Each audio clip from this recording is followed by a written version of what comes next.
Chapter 33. Bigger than I ever imagined.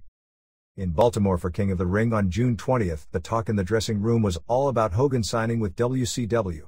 Turner's operation had begun taping all its shows from Universal Studios theme park in Orlando.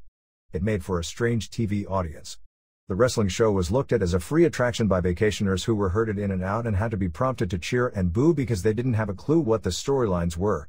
But Hogan had already had some positive impact on WCW's ratings, and there was concern for the financial stability of the WWF. It had settled the big lawsuits and was now staggering from two failed ventures, the WBF and the disastrous launch of a bodybuilding supplement line called IcoPro. I kept thinking that if only Vince finds some new talent for me to work with, I could do so much more for him. I was facing Diesel, with Shawn in his corner, so Jim walked out with me, and it was just like old times. I retained the world belt when the Anvil attacked Diesel because Shawn kept on interfering during the match. Minutes later, the Anvil slammed Razor into a post to help Owen win the King of the Ring tournament, and the fans suddenly realized that the Anvil had only helped me keep the belt so that Owen would have a chance to take it from me later. Just like that, the Anvil was a heel, aligned with Owen.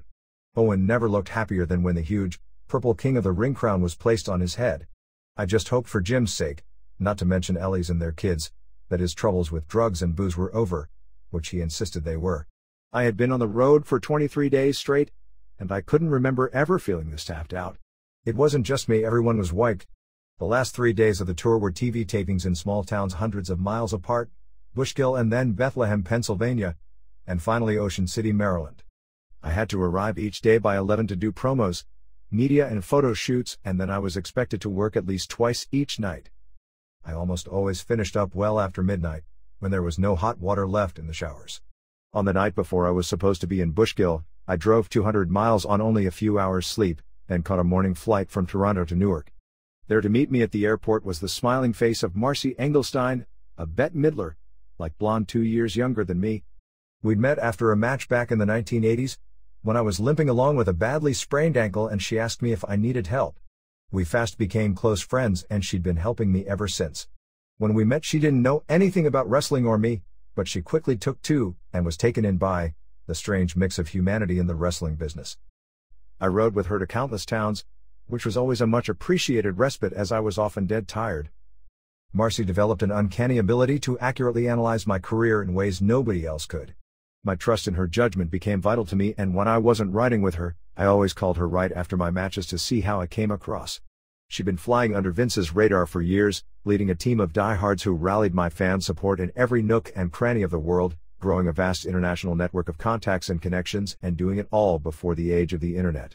Marcy saved my ass lots of times in lots of ways, but on this particular trip I really think she saved my life.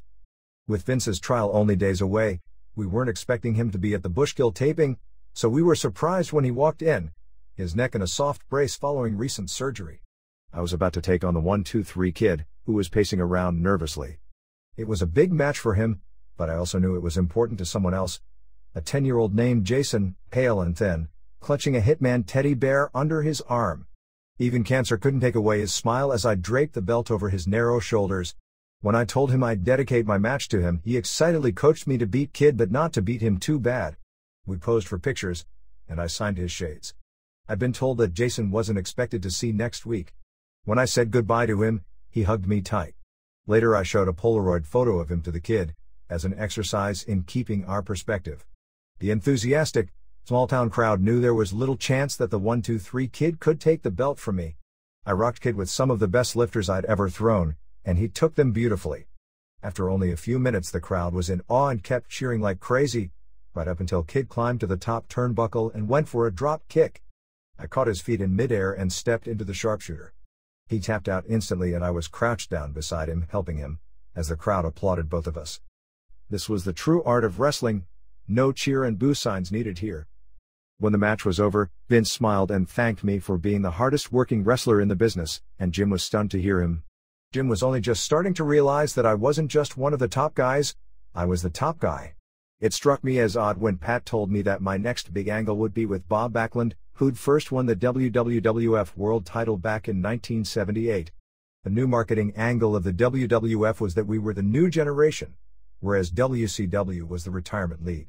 I did my job, heading off to Ocean City, where I scored a clean win over Backlund in a classic old-school match. But when I went to shake his hand, the normally good-natured Bob flipped out and cracked me across the face with a stiff slap.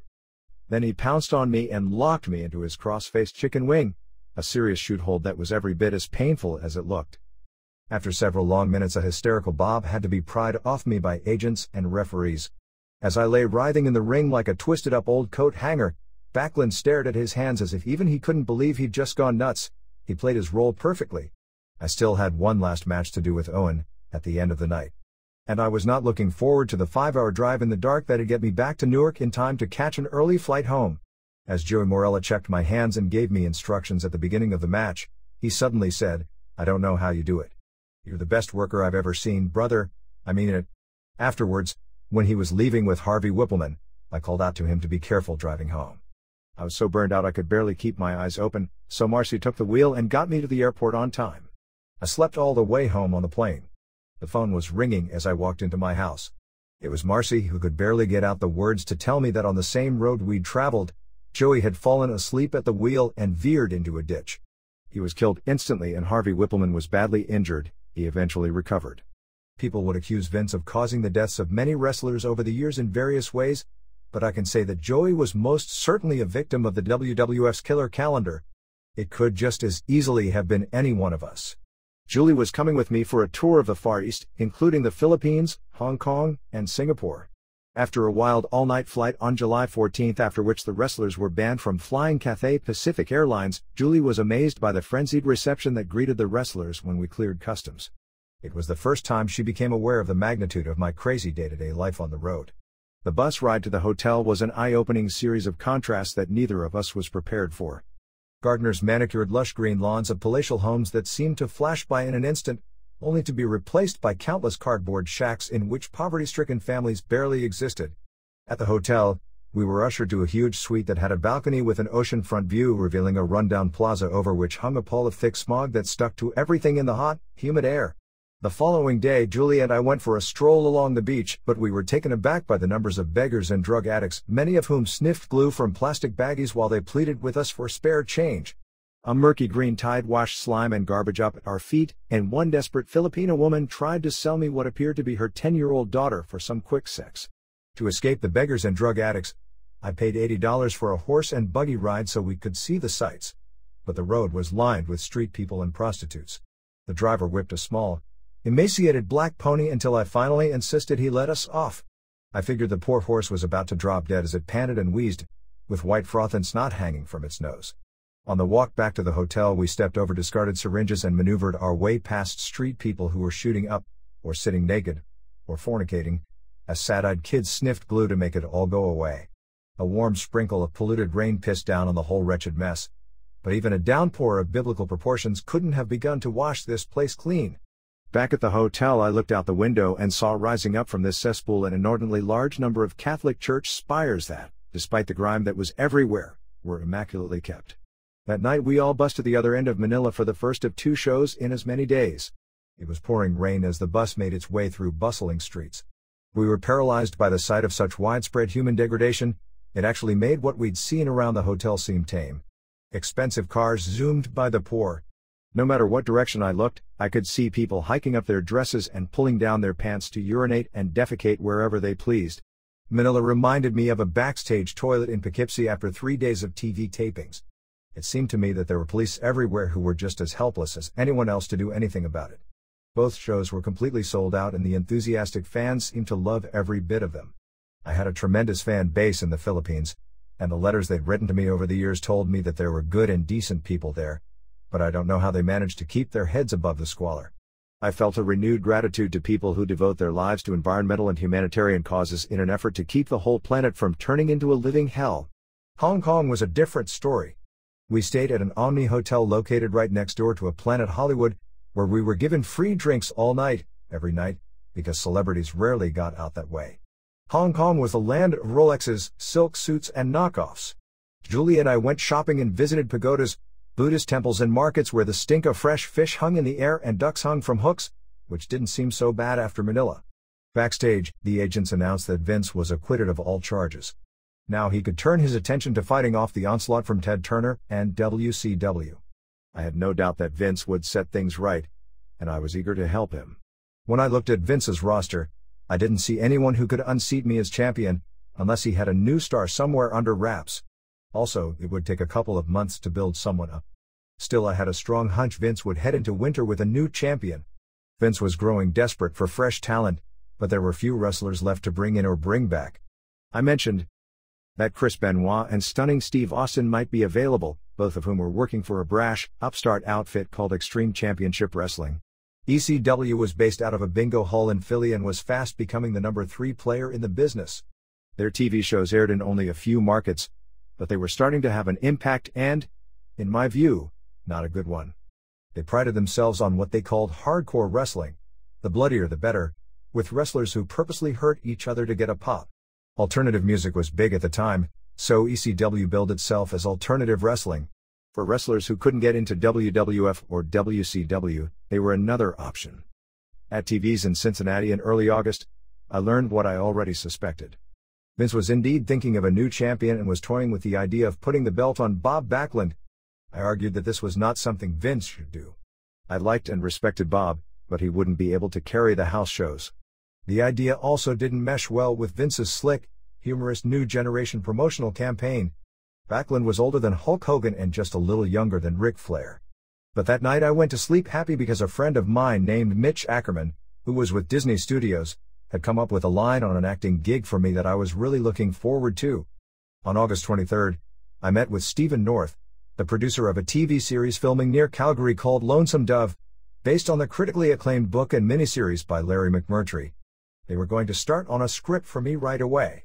August 29th in Chicago, SummerSlam 94 was the inaugural event for the brand new United Center, and 23,000 tickets sold out in hours. The entire Hart family was there except for Keith and Allison, and all of them were going to be involved in the storyline of the cage match between Owen and me, which the WWF had told us was going to be our last match together.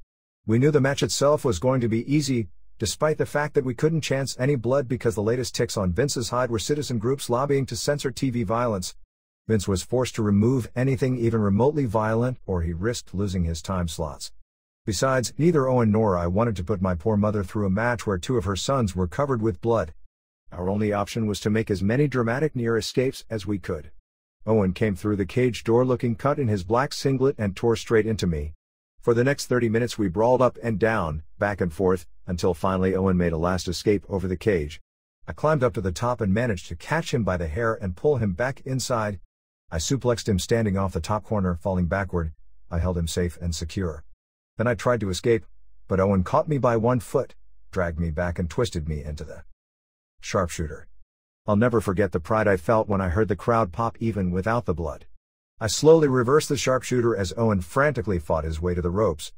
Below us, sitting behind Bruce, was Jim, who was doing a great job looking like a school bully slouched at his desk.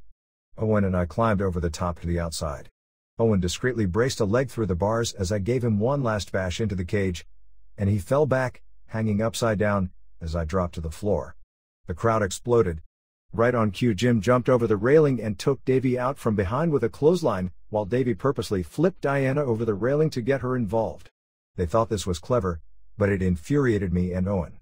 Jim and Owen worked me over inside the cage until Davey peeled off his shirt and led my brothers in a charge over the top to rescue me.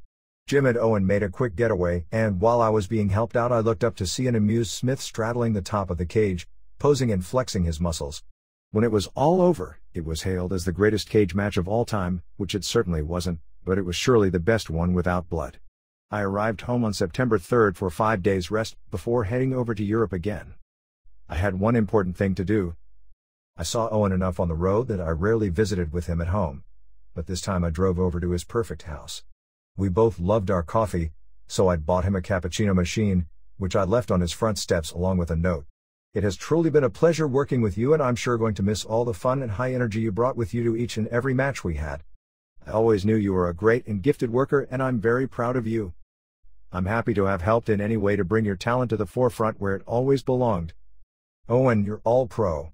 Good luck in the future, call on me when you need me, and come home in one piece. Love, Brett. Back on the bus in Europe, Davey and I worked tags all over Germany and the UK with Owen and Jim. The thing I remember most about that tour was Shawn, Razor and Nash talking to me in Hamburg about the idea of forming a clique of top guys who strictly took care of their own. This was what Buddy Rogers did in the 1950s, working only with his selected clique to get him over, so they could monopolize the cash flow. These boys wanted me to be the leader, to voice concerns pertaining to the group as a whole. Even though they were my friends, I couldn't see it, and with the exception of Nash, their degree of pill-popping was something I didn't want to be around. I told them, ultimately everybody has to work their way to the top all by themselves. If someone can outperform me, every night in every part of the world, then go ahead, step up and do it. September 27, 1994. Poughkeepsie. I gingerly took a seat in Vince's office, sensing the decision had been made about me dropping the belt. Backlund had slammed me as hard as he could ass first into the mat in a dark match the night before at TV's in Utica. I wouldn't find out for another 2 weeks that he'd actually cracked my pelvis. This new crazy Bob was beginning to get over. The howdy-doody heel with his red brush cut was a character disappointed with the crowd for booing him. Since he'd always been so true and good, he was angry at them for having lowered their moral values. In the dressing room, Bob continued to be the picture of class. They often had his face buried in huge books about politics, where he'd be working out, in push-up position, relentlessly pushing a little metal wheel with handles on each side, back and forth, on the dressing room floor. Vince began to lay out the finish for a Survivor Series match. Owen would be in Bob's corner and Davey in mine in a submission match where only they could end it by throwing in a towel.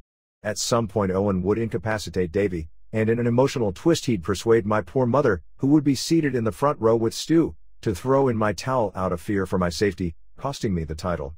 Even though I was losing the belt, I liked the drama of it. My feelings about Bob getting the belt had completely changed. He was trying so hard, and besides, how would I feel if a young buck had misgivings about putting me over someday? I felt kind of bad for Bob when Vince told me that he'd only be champion for 3 days and then drop the belt to Diesel.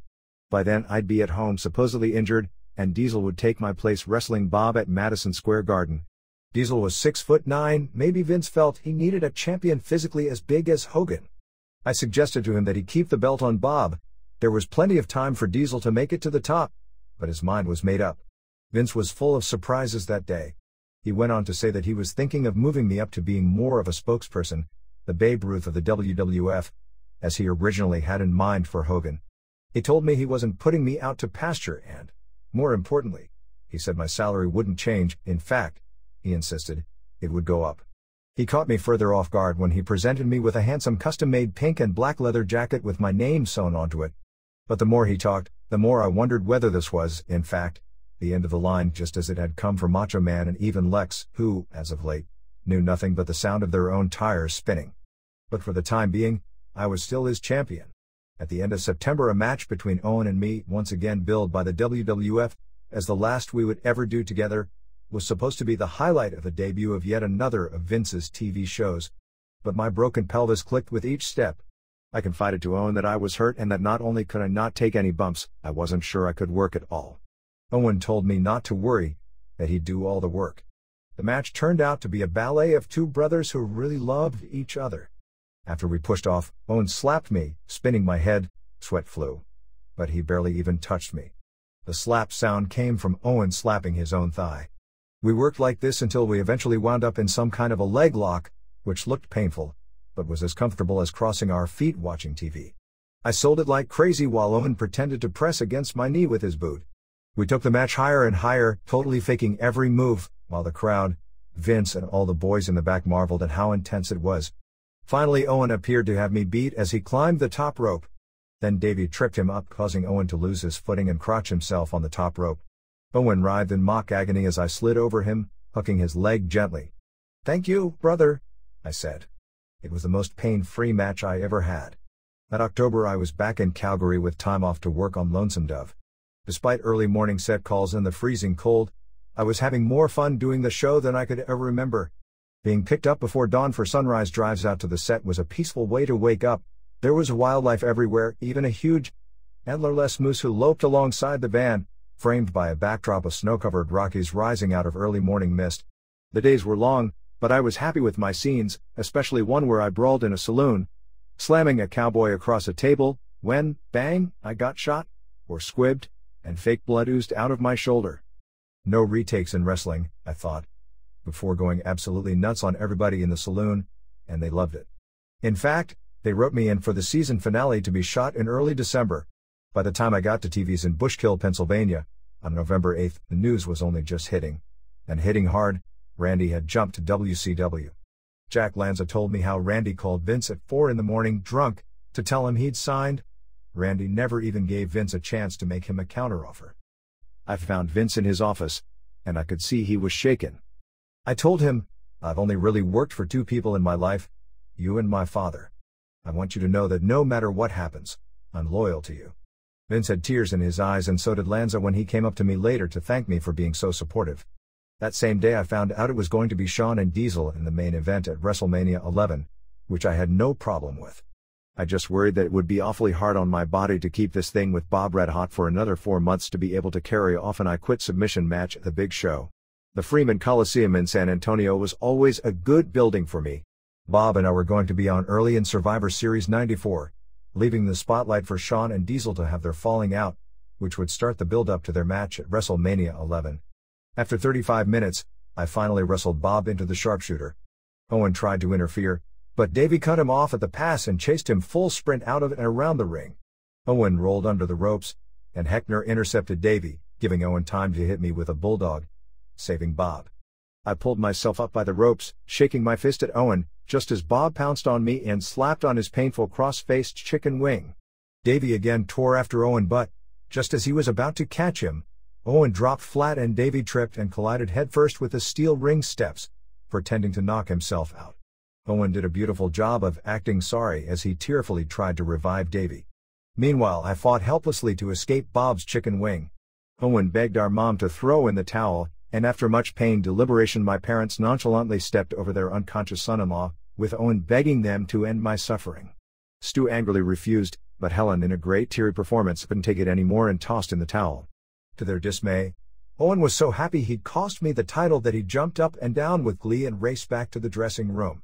I could hear the furious crowd as Stu and Helen helped me to the back, as Bob strapped on the world title belt. In the end, I was honored to pass the torch to Bob. After the match, one wrestler after another paid me their respects.